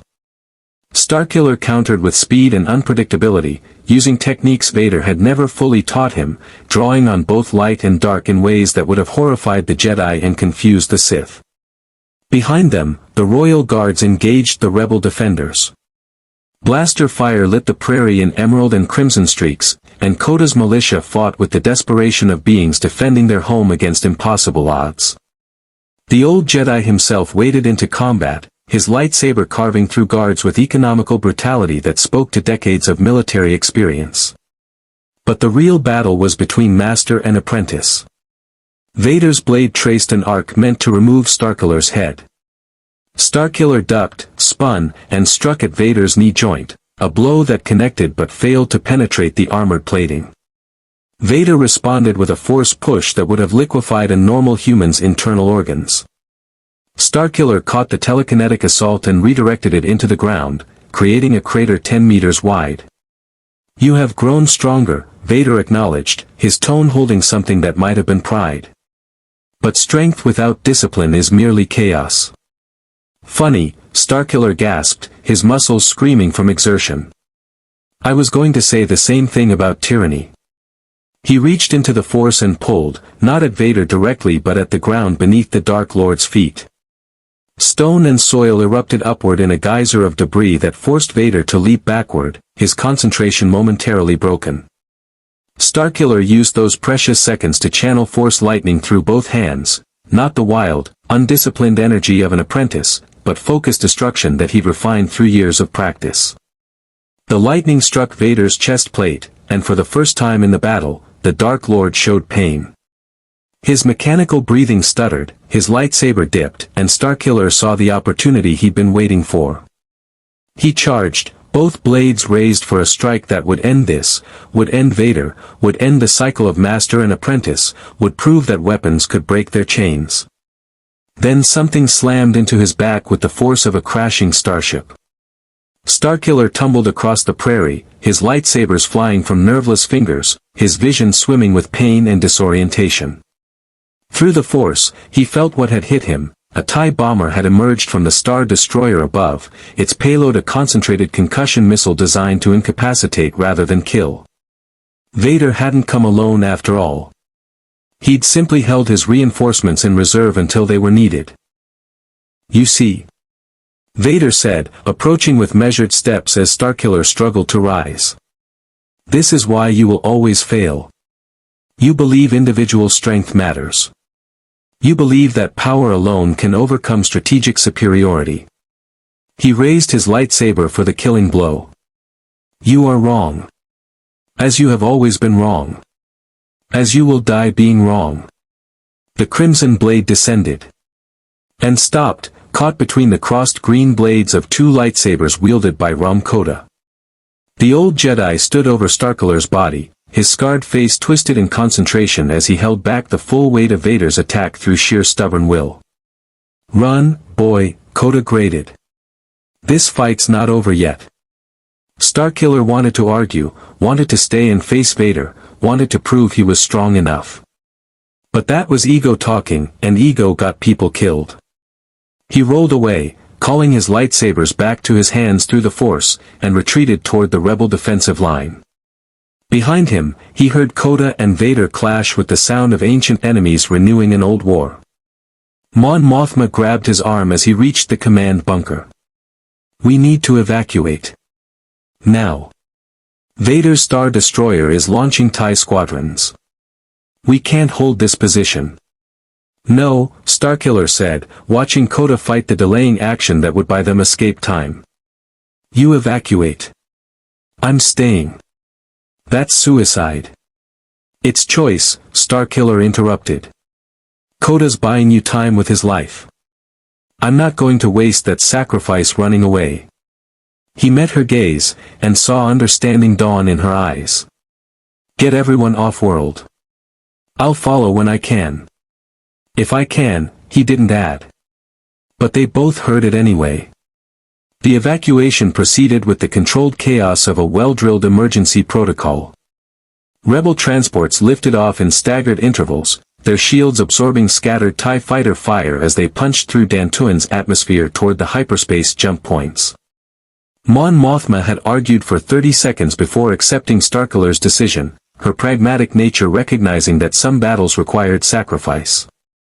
Now she coordinated the retreat from aboard the lead transport, her voice calm over the command frequency even as her base burned below. Starkiller watched them go, feeling the presence of hundreds of lives fading into the distance like stars disappearing behind clouds. Good. They would survive to fight another day, to build the rebellion into something that could challenge the Empire's tyranny. His job now was simpler, keep Vader occupied long enough that the Dark Lord couldn't pursue. Koda's lightsaber flickered and died, its power cell finally exhausted after 2 solid minutes of trading blows with the galaxy's most feared duelist. The old Jedi stumbled backward, his scarred face set in grim determination as Vader's crimson blade rose for the killing strike. Starkiller reached out through the Force and yanked, pulling Koda backward across 10 meters of prairie in the half-second before Vader's blade completed its arc. "I told you to evacuate," Koda growled, igniting his spare lightsaber, a weapon he'd carried since the Clone Wars, its blade green and steady despite decades of use. "You told me to run," Starkiller corrected, moving to stand beside the Jedi. "I did. About 50 meters. Close enough." Vader's breathing filled the space between them, mechanical and implacable. Touching. The blind master and the wayward apprentice, standing together against inevitable death. The Dark Lord's helmet tilted slightly, as if considering them from a new angle. "You have found new teachers, Starkiller. New philosophies. New weakness disguised as strength. It changes nothing. Doesn't it?" Starkiller asked. He could feel the rebel ships clearing the planet's gravity well, could sense Mon Mothma and Leia and Bail Organa reaching safety. The evacuation was working. All he had to do was survive. A week ago, I stood alone. Now I stand with allies who chose to fight beside me, not because they were forced but because they believed in the same cause. That's not weakness, Vader. That's what you've forgotten in your service to the Emperor, that power shared is power multiplied. Power shared is power diluted, Vader countered. He extended his hand, and the Force responded with crushing intensity. Invisible pressure slammed into both Starkiller and Coda, driving them to their knees, making their bones creak and their lungs labor for breath. The dark side offers strength to those bold enough to seize it.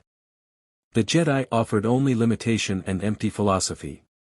You have chosen poorly, my apprentice. And now you will pay the price. Lightning erupted from Vader's fingertips, not the wild, uncontrolled energy that most Sith generated, but focused devastation refined through years of practice and augmented by his suit's systems. The blue-white energy arced toward them with lethal precision, promising death measured in microseconds. Starkiller threw himself in front of Coda, his lightsabers crossed to form a barrier. The lightning struck his blades and scattered, most of it grounding harmlessly into the soil, but enough bleeding through that his muscles locked and his vision went white at the edges. He'd absorbed Vader's lightning before, had trained to resist it, but never at this intensity. Never when his former master was genuinely trying to kill him. Stand down, Vader commanded, his mechanical voice carrying absolute certainty. You cannot win this battle. You cannot escape. You can only choose how much pain you endure before the inevitable. Through the agony, through the burning fire racing through his nervous system, Starkiller felt something unexpected, laughter bubbling up from his chest. It emerged as a strangled sound, half gasp and half chuckle, but genuine nonetheless. You still don't get it, he managed. I'm not trying to win. I'm trying to survive long enough that my friends escape. Mission accomplished. He felt the last transport clear the atmosphere, felt it make the jump to hyperspace, felt the sudden absence as hundreds of Force presences vanished from Dantooine entirely. The rebels were safe. Mon Mothma, Bail, Leia, Coda's militia, the technicians and pilots and idealists who believed the galaxy could be better than imperial tyranny, all of them safe, because he'd bought them time. Vader's lightning intensified, and Starkiller screamed. Then Coda's lightsaber found Vader's wrist. The old Jedi moved faster than his age suggested possible, his blade carving through the gap in Vader's armor plating where glove met forearm. The cut wasn't deep, barely penetrated the synthetic flesh beneath, but it disrupted Vader's concentration enough that the lightning died. Starkiller collapsed, his muscles spasming, his lightsabers falling from nerveless fingers. Go, Coda commanded, standing over him like an ancient sentinel. I'll hold him. You'll die, Starkiller gasped. Everyone dies, boy. Question is whether it means something. Coda's scarred face split into a fierce grin. Now move, before I decide to kill you myself for wasting my sacrifice. Starkiller wanted to argue, wanted to stay, wanted to prove he was brave enough to face death alongside this grisly old warrior who'd become something close to a friend. But Coda was right, staying would make his stand meaningless. The rebellion needed him alive. The galaxy needed proof that Vader could be defied and survived. He ran. Behind him, he felt Coda and Vader clash with the fury of ancient enemies renewing a war that had burned across the galaxy decades ago. The old Jedi fought with everything he had, drawing on decades of combat experience and a connection to the Force forged through suffering and loss. It wouldn't be enough, Coda was strong, but Vader was stronger, enhanced by his armor and his absolute commitment to the dark side. But it would buy time. Starkiller reached the hidden hangar where he'd stashed a small shuttle, one of a dozen escape routes the rebels had prepared. His hands shook as he fired up the engines, his body still recovering from Vader's lightning. Through the Force, he felt Coda's presence flickering like a candle in a windstorm, growing weaker with each passing second. Hold on, Starkiller whispered, willing strength toward the old Jedi even as his shuttle lifted off. Just hold on. Koda's presence flared one final time, a brilliant supernova of defiance and courage, then guttered out like a snuffed flame. Starkiller felt the moment of his death, felt the old warrior's last thought ripple through the Force with crystalline clarity, worth it. Tears blurred his vision as the shuttle broke atmosphere. TIE fighters swarmed from Vader's Star Destroyer, their weapons already tracking his trajectory, but Starkiller barely cared. He pushed the engines to maximum, pouring everything into speed, into distance, into escape. The hyperspace calculations finished just as the first laser blasts clipped his shields. The stars stretched into lines, and Dantooine vanished. Starkiller sat in the pilot's seat, his body aching from a dozen injuries, his mind numb with exhaustion and grief. Koda was dead. The Dantooine base was gone. The rebellion had survived, but the cost had been measured in blood and sacrifice. He'd chosen to fight for something beyond himself, and people had died because of that choice. But they'd also lived because of it. The rebels had escaped. The Alliance survived. And Vader, for all his power, for all his certainty, had failed to reclaim his wayward apprentice. The Empire's perfect weapon had slipped through the Dark Lord's fingers, and the galaxy would hear about it. Word would spread. Hope would grow. Starkiller set course for the rendezvous coordinates Mon Mothma had provided, his hands steady on the controls despite the tremors running through his arms. He'd survived his second confrontation with Vader, had proven that the Empire's greatest enforcer wasn't invincible. But survival wasn't victory. Not really. Victory would come when the rebellion grew strong enough that beings like Koda didn't have to die buying time for others to escape. Victory would come when the Emperor's reign ended and the galaxy remembered what freedom tasted like. Until then, Starkiller would keep fighting. Keep choosing. Keep proving that weapons could become more than their creators intended. He owed Koda that much. The stars flowed past in hyperspace's endless blue tunnel, carrying him toward an uncertain future with nothing but his convictions and the memory of a blind Jedi's final stand. It would have to be enough. The rebel fleet had scattered across 3 systems, a defensive measure that made coordination difficult but survival possible. Starkiller found Mon Mothma's command ship, a repurposed Corellian corvette named Liberty's Dawn, in the Sullust system, hiding in the shadow of a mining station that officially had no interest in galactic politics. His shuttle's transponder codes got him past the picket ships without incident, but the tension radiating from every rebel he passed told him the evacuation success hadn't erased their losses. Or their doubts about him. Mon Mothma met him in the corvette's cramped briefing room, her expression carved from diplomatic stone. Bail Organa stood beside her, his face haggard with exhaustion. Garm Bel Iblis leaned against the wall, arms crossed. And Leia, Princess Leia, who'd questioned his loyalty from the beginning, sat at the conference table with her hands folded, watching him with eyes far too old for her 16 years. General Koda is dead, Mon Mothma said without preamble. 12 rebels killed during the evacuation when TIE fighters breached our defensive perimeter. The Dantooine base is completely destroyed, Vader's Star Destroyer glassed it from orbit after we left. Everything we built there, gone. She paused, letting the casualties settle between them like a physical weight. Was it worth it? The question hung in the recycled air like a guillotine blade. Starkiller wanted to say yes immediately, wanted to justify the sacrifice with tactical necessity and strategic gain. But Koda's death was too fresh, the old Jedi's final stand too vivid in his memory. Platitudes would dishonor what the man had given. I don't know, Starkiller said honestly. Koda thought so. He died believing his sacrifice bought the rebellion time to survive, and he was right about that. But whether that survival was worth 12 lives and a major base. He met Mon Mothma's gaze directly. That's a calculation I'm not qualified to make. I'm a weapon that learned to choose its targets. I'm not a leader who weighs lives against strategic objectives. Then maybe you should learn, Leia said, her voice sharp as a vibrablade. Because every decision you make, Every time you draw Vader's attention, every battle you fight, costs us resources and lives. General Coda died covering your escape. Those 12 rebels died because TIE fighters were hunting you specifically. How many more will die before you accept that being a weapon, even a well-intentioned one, makes you fundamentally dangerous to everyone around you? Leia, Bail Organa started. No, Father. Someone needs to say it. Leia stood, her slight frame radiating intensity that filled the room. We accepted Starkiller because we needed his power, his intelligence, his ability to hurt the Empire. But we never asked the real question, what happens when the cost of keeping that weapon exceeds its value? She turned to Starkiller. You say you're choosing to fight for us. But are you? Or are you just channeling your need for purpose and revenge into the most convenient outlet?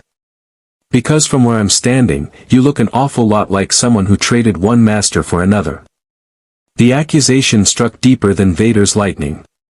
Starkiller felt something cold settle in his chest as he examined Leia's words, testing them against his own motivations. Was she right? Had he simply transferred his need for direction from Vader to the rebellion, swapping one form of servitude for another that felt more righteous? You might be right, Starkiller admitted, the words tasting like ash. I don't know if I'm fighting for the rebellion or just fighting because it's all I know how to do. I don't know if my choices are truly mine or just sophisticated reactions to conditioning I don't fully understand. He looked at each of them in turn, Mon Mothma's diplomatic calculation, Bail's exhausted concern, Garm's military pragmatism, Leia's righteous fury. But I know this, Vader is hunting me whether I stay with the rebellion or disappear into the Outer Rim. The Emperor sees me as a threat whether I fight or hide. The only variable is whether my existence does more good as part of your cause or as an independent target drawing fire away from you.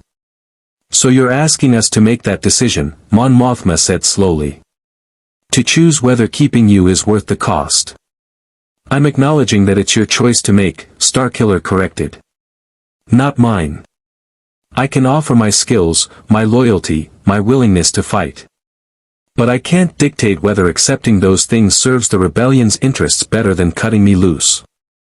Silence fell across the briefing room, heavy with implications. This was the moment, Starkiller realized.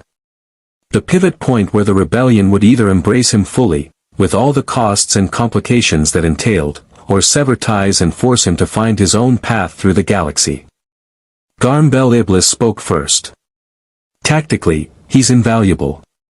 The intelligence he provided from Vader's operations has already saved dozens of lives. His combat abilities are unmatched, for Inquisitors eliminated, Vader fought to a standstill twice. From a pure military calculation, we'd be fools to throw that away because we're uncomfortable with the moral implications. Military calculations don't account for corruption, Leia countered. Every time he draws on the dark side to fight, every time he kills with force lightning or crushes enemies telekinetically, he's walking closer to becoming exactly what Vader wanted him to be. What happens when he crosses that line? What happens when the weapon decides the rebellion's methods are too soft, too slow, too unwilling to do what's necessary? Then we stop him, Bail Organa said quietly. Not with force, we couldn't manage that even if we wanted to. But with the same thing that brought him to us in the first place, choice. We remind him that he chose this path, chose to fight for something beyond power, chose to believe the galaxy could be better than imperial tyranny. He looked at Starkiller.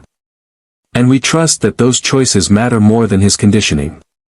Trust, Leia repeated, her tone skeptical. Father, he was literally trained to infiltrate and destroy organizations like ours. Trust isn't weakness, but neither is it wisdom when extended to someone designed to exploit it. Mon Mothma raised a hand, silencing the debate. Princess Leia's concerns are valid. General Bel Iblis's tactical assessment is accurate. Senator Organa's faith in redemption is admirable. She turned her full attention to Starkiller.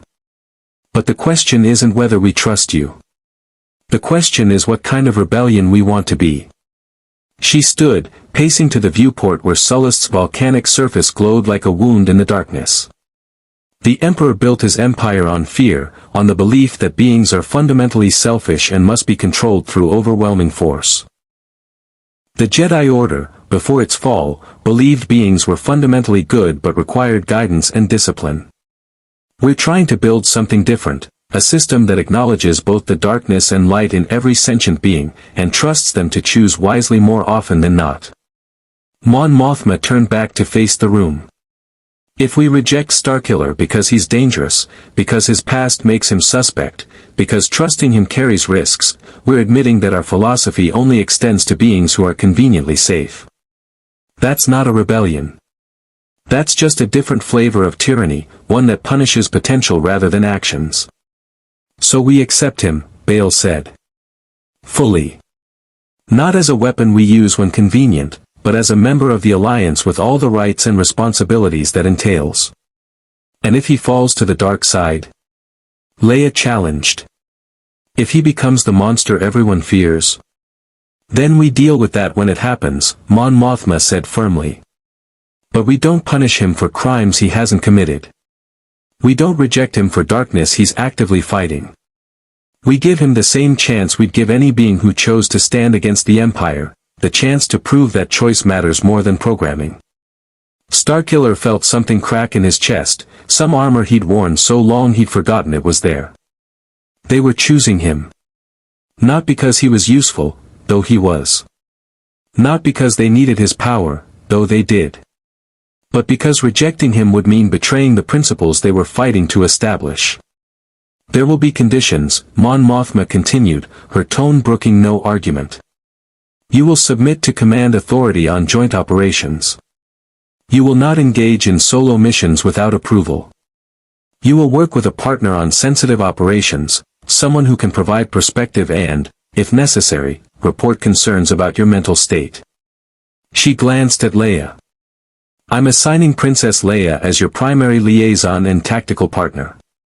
What? Both Starkiller and Leia spoke simultaneously. You don't trust him, Mon Mothma said to Leia. And you need someone who isn't afraid to question your judgment, she said to Starkiller. This arrangement ensures both objectives. You'll work together, learn to trust each other, or at minimum, learn to function effectively despite mutual suspicion. Her expression suggested this wasn't a request. The rebellion doesn't have the luxury of allowing competent people to work in isolation. You'll cooperate, or you'll both find yourselves scrubbing waste recyclers. Leia looked like she wanted to object. Starkiller definitely wanted to object. But Mon Mothma's logic was sound, and they both knew it. The rebellion needed them to work together, needed the combination of Starkiller's power and Leia's judgment. Fine, Leia said through gritted teeth. Acceptable, Starkiller agreed, though his tone suggested otherwise. Mon Mothma allowed herself a small smile. Excellent. Your first joint operation begins in 3 days. Imperial supply convoy passing through the Quilii sector, minimal military escort, maximum strategic value. You'll plan and execute the raid together, prove you can function as a team. She looked between them. Don't make me regret this decision. As the briefing ended and beings filed out, Starkiller found himself alone with Leia in the corridor. The young princess studied him with those unnervingly perceptive eyes, and he realized that Mon Mothma hadn't just assigned them to work together, she'd created a test. If they could bridge the gap between distrust and cooperation, it would prove the rebellion's philosophy could work even in the hardest cases. I don't like you, Leia said bluntly. I've noticed, Starkiller replied. But I'll work with you. For the rebellion. For the people who died at Dantooine. She stepped closer, fearless despite the power differential. Just know this, the moment you become more threat than asset, I'll put you down myself. I don't care how powerful you are. I don't care what Vader taught you. I will find a way. Starkiller believed her. This 16-year-old princess had the kind of determination that moved mountains and toppled empires. If he betrayed the rebellion's trust, she would indeed find a way to stop him. Fair enough, he said. And if I do fall to the dark side, I give you permission to try. They stood there for a moment, two beings who didn't trust each other, forced to work together by circumstances and Mon Mothma's calculated gamble. It wasn't friendship. It wasn't even respect yet. But it was the beginning of something. And in a galaxy drowning in darkness, beginnings mattered. The Queelii sector operation should have been routine, a quick strike against an Imperial supply convoy, minimal resistance, maximum reward. Instead, it became the moment Starkiller learned the difference between being a weapon and being a soldier. The convoy consisted of 3 bulk freighters escorted by a single Imperial customs frigate, exactly as intelligence predicted. Leia's plan was elegant in its simplicity: disable the frigate's engines with ion torpedoes, board the lead freighter, secure the medical supplies and weapons the rebellion desperately needed, then escape before reinforcements arrived.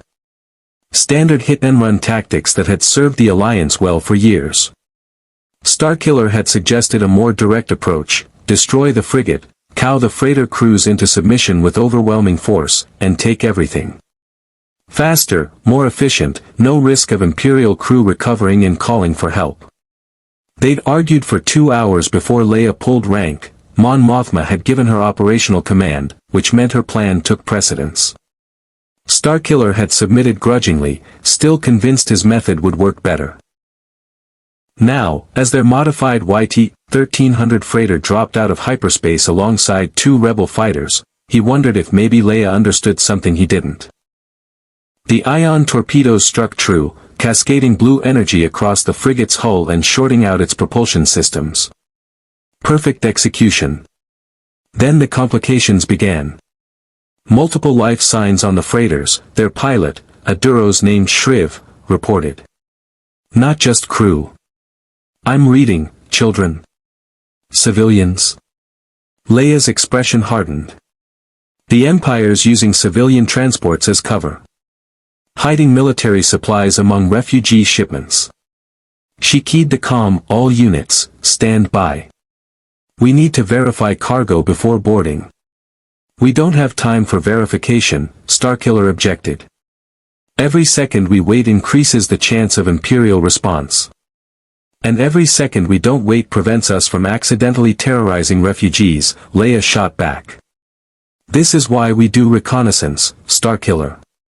This is why we don't just smash through every problem with force lightning and intimidation. Before he could respond, the tactical display lit up with new contacts: 2 Star Destroyers dropping out of hyperspace at the system's edge, their signatures broadcasting Imperial Navy Authority codes. Too far away to immediately engage, but closing fast.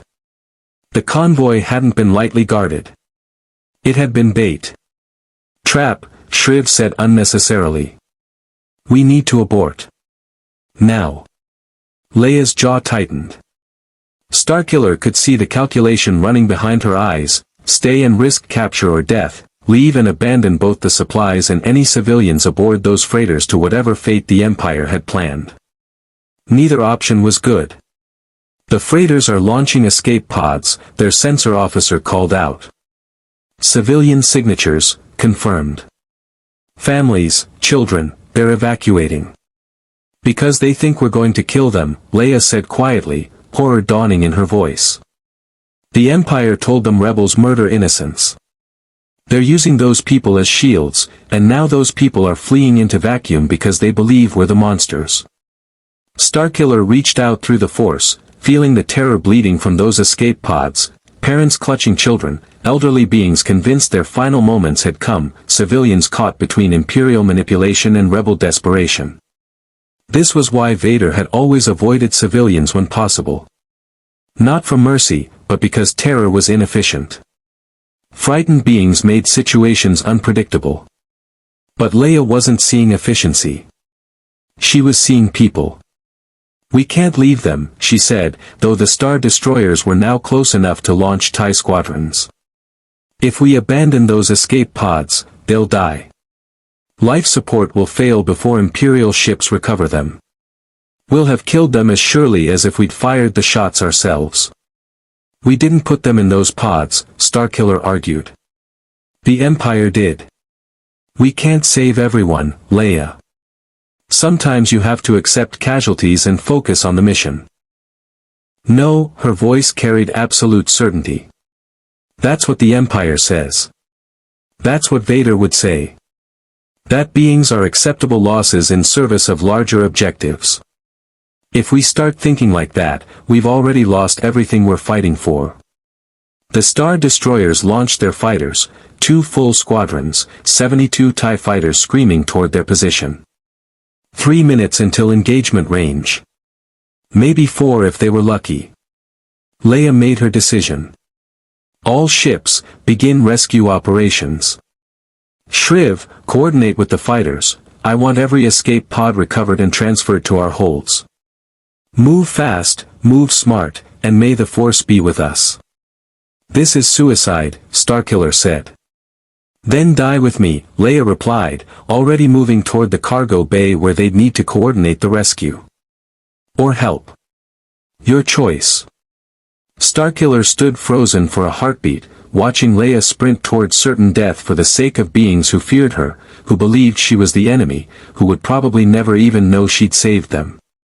It was tactically insane. Strategically idiotic.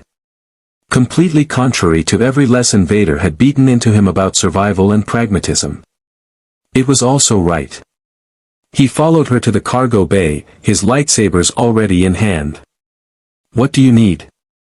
Leia's surprise lasted maybe half a second before military training reasserted itself. The escape pods are unarmed and unshielded. TIE fighters will tear through them like paper. I need you to provide cover, Starkiller finished. Draw their fire, keep them focused on a hard target instead of defenseless civilians. I can do that. He moved to the cargo bay's open hatch, feeling the cold of vacuum pressing against the magnetic containment field. Outside, escape pods drifted in chaotic patterns, their primitive thrusters barely sufficient to maintain stable trajectories. Beyond them, a wall of green laser fire announced the TIE squadron's arrival. Starkiller reached into the Force deeper than he ever had before, not for destruction but for protection. He felt each escape pod, each terrified life inside them, each fragile shell of metal and hope floating in the void. And he reached out, surrounding them with invisible shields of telekinetic energy, crude and draining but sufficient to deflect glancing blaster shots. It was like holding back an ocean with his bare hands. The first TIE fighter exploded as Starkiller used the Force to crush its cockpit, the pilot's scream cut short as vacuum claimed him. The second and third met similar fates, their deaths buying precious seconds for rebel ships to maneuver the escape pods into cargo bays. But there were too many TIEs, too many attack vectors, too much fire converging on too small a space. A laser blast slipped through his telekinetic shields and struck an escape pod side. The hull breached. Starkiller felt 4 lives, 2 adults, 2 children, snuff out like candles in a hurricane. The pain of their deaths echoed through the Force, sharp and immediate and unforgivable. He roared rage into the void and pulled. Not at one TIE, not at a dozen, but at the entire squadron. The Force responded to his desperation, his fury, his absolute refusal to let more innocents die. 20 TIE fighters crumpled simultaneously, their hulls compressed into spheres of twisted metal and screaming pilots. The rest scattered in panic, their formation broken, their confidence shattered. Starkiller. Leia's voice cut through his haze. We've got them. All remaining pods secured. We need to jump, now. He stumbled back into the cargo bay, his body shaking from exertion. Around him, rebels worked frantically to secure the recovered pods, to calm terrified civilians, to prepare for the hyperspace jump that would carry them to safety. Leia stood at the center of the chaos, directing traffic with the calm authority of someone far older than her years. Their eyes met across the bay, and something passed between them. Not trust, not yet. But understanding. She'd seen him choose to protect rather than destroy, seen him exhaust himself defending beings who would never know his name. And he'd seen her refuse the easy path, refuse to become the monster the Empire claimed rebels were. The jump to hyperspace felt like salvation. In the aftermath, as medics tended to traumatized civilians and rebels secured their stolen, rescued, cargo, Starkiller found Leia in a quiet corner of the ship. She sat with her head in her hands, the weight of command temporarily lifted. "For dead," she said without looking up. "For beings who would be alive if I'd chosen differently. If I'd aborted when the Star Destroyers appeared. If I'd prioritized the mission over the people." 27 saved, Starkiller replied, settling beside her. 27 beings who would be dead if you'd made the tactically sound decision. If you'd thought like Vader taught me to think. Is that supposed to comfort me? No. It's supposed to remind you that war is full of impossible choices, and second-guessing yourself after making the right one doesn't honor the dead. It just makes their sacrifice meaningless. He paused. Coda taught me that. Right before he died buying time for the Dantooine evacuation. Leia finally looked at him, her eyes red but dry. You really cared about him. I barely knew him, Starkiller admitted. But he treated me like I was worth saving, worth teaching, worth more than just the weapon Vader built. Nobody had done that before. Not in a way that mattered. They sat in silence for a moment, two beings who'd started this operation as reluctant partners and emerged as something closer to allies. Not friends, the gap was still too wide, the distrust too ingrained. But allies. Beings who could trust each other in the moments that mattered. Mon Mothma was right, Leia said finally. We do make a decent team. I hate that she was right, but she was. Terrifying, Starkiller agreed with a ghost of a smile. What's next? Next, we report our success, modified by unexpected complications, and accept whatever assignment headquarters gives us. Leia stood, brushing off her pants with military precision. And we keep fighting. Keep choosing. Keep proving that the rebellion is better than the Empire, even when it's harder. Starkiller rose as well, feeling the exhaustion settling into his bones. Protecting those escape pods had cost him, drained him in ways that combat against the Inquisitors hadn't. But it had also taught him something Vader never could, that power used to preserve was fundamentally different from power used to destroy. For what it's worth, he said, you were right. About waiting, about verifying, about saving those civilians even when it endangered the mission. Vader would have called it weakness. But it was the strongest thing I've seen anyone do. Leia studied him for a long moment. You're learning. Slowly, but you're learning. Maybe there's hope for you yet. Maybe, Starkiller agreed. Or maybe I'm just trading one form of programming for another, and I'm too damaged to tell the difference. Then I'll tell you, Leia said firmly. That's what partners do. They keep each other honest, keep each other human, or as human as a force-wielding weapon of mass destruction can be. Her expression softened slightly. We'll figure this out, Starkiller. The rebellion, the war, what you're supposed to become. We'll figure it out together. It wasn't absolution. It wasn't even full acceptance. But it was a beginning, and in a galaxy drowning in darkness, beginnings mattered more than endings. They had work to do. The Empire had to fall. And somewhere out there, Vader was still hunting. But for the first time since he'd defied the Emperor in that throne room, Starkiller felt something he'd never experienced as Vader's apprentice, purpose that he'd chosen himself, untainted by servitude or manipulation.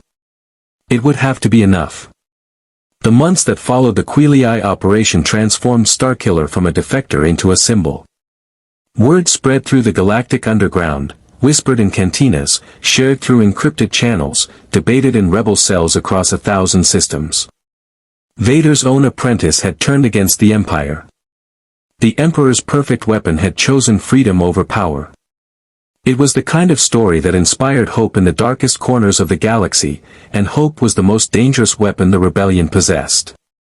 Starkiller and Leia became the Alliance's most effective strike team, their operations legendary for audacity and precision. They liberated political prisoners from Imperial detention centers, sabotaged weapons facilities, and recruited disillusioned Imperial officers who saw in Starkiller proof that even the Empire's most loyal could find redemption.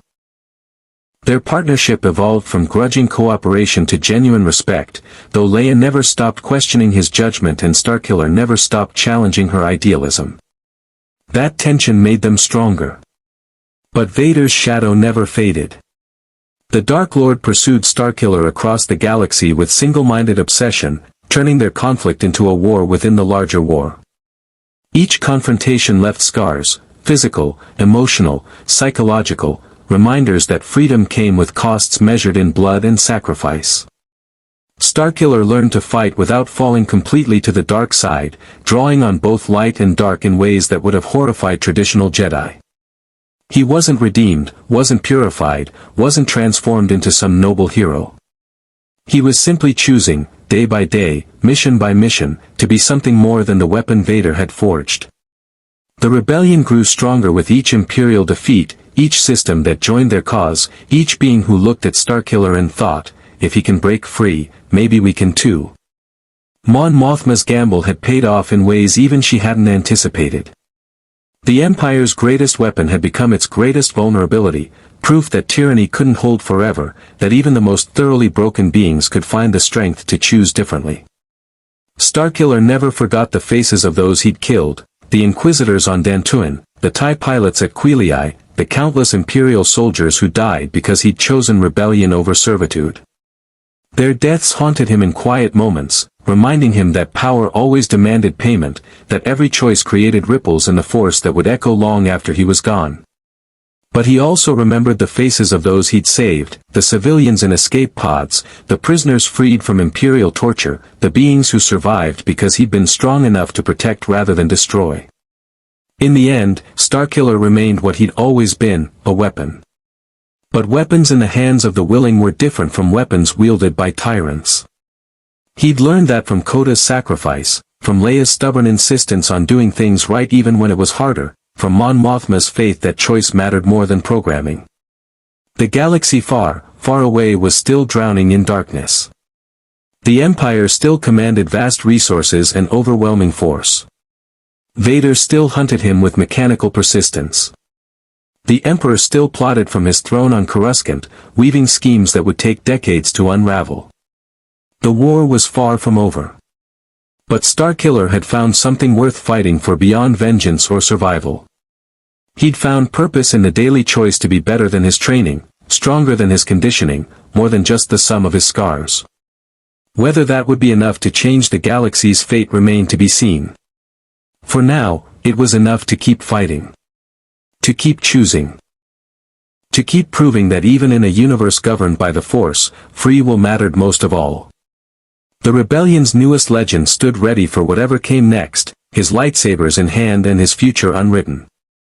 And somewhere in the darkness between stars, the Force itself seemed to hold its breath, waiting to see what a freed weapon would ultimately choose to become. May the Force be with you. More stories await.